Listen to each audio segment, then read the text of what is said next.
ইয়াকা শব্দটা খেয়াল করতে হবে, হামজাটা শক্ত, ইয়ার উপর তাসদিদ আছে, একটু জোর দিয়ে বলতে হবে ইয়া কা, কাটাও শক্ত।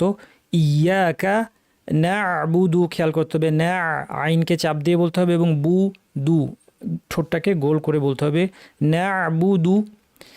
ওয়া ইয়াকা, এরপরে আবার আছে এই না'বুদু ওয়া ইয়াকা, এই যে অনেকগুলো হরফ আছে, এর মাঝখানে যে স্পেসিংটা বা গ্যাপটা সেটা সমান হতে হবে। না'বুদু ওয়া ইয়াকা।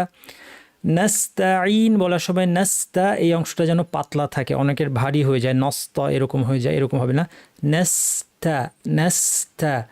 আইন বলার সময় ইয়া নুন আছে, নুন সাকিন দিয়ে থামার কারণে আমরা একটু টেনে দুই আলিফ করে টানবো। আমার সাথে পুরো আয়াতটা পড়ুন। ইয়াকা না'বুদু ওয়া ইয়াকা নাস্তাইন।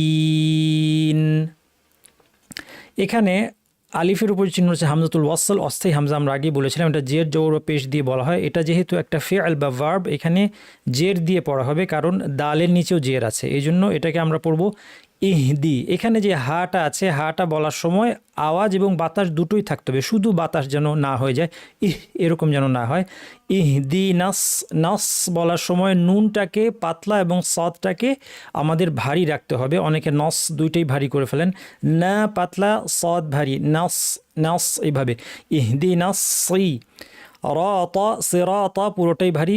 তল বলার সময় ত ভারী, লাম আবার পাতলা, এটা খেয়াল করতে হবে। তল অনেকে এভাবে বলেন, এটা ঠিক না, তল তল। মুস্তা, এই মুস্তা অংশটা ভারী হয়ে যেতে পারে, অনেকে বলেন সিরাতাল মুস্তাকিম, এরকম না, মুস্তা পাতলা করে বলতে হবে।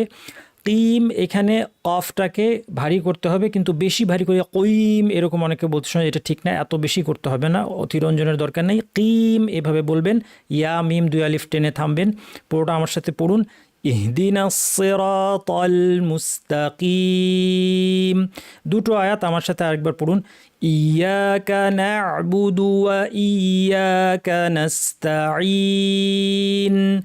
ইহদিনাস সিরাতাল মুস্তাকিম।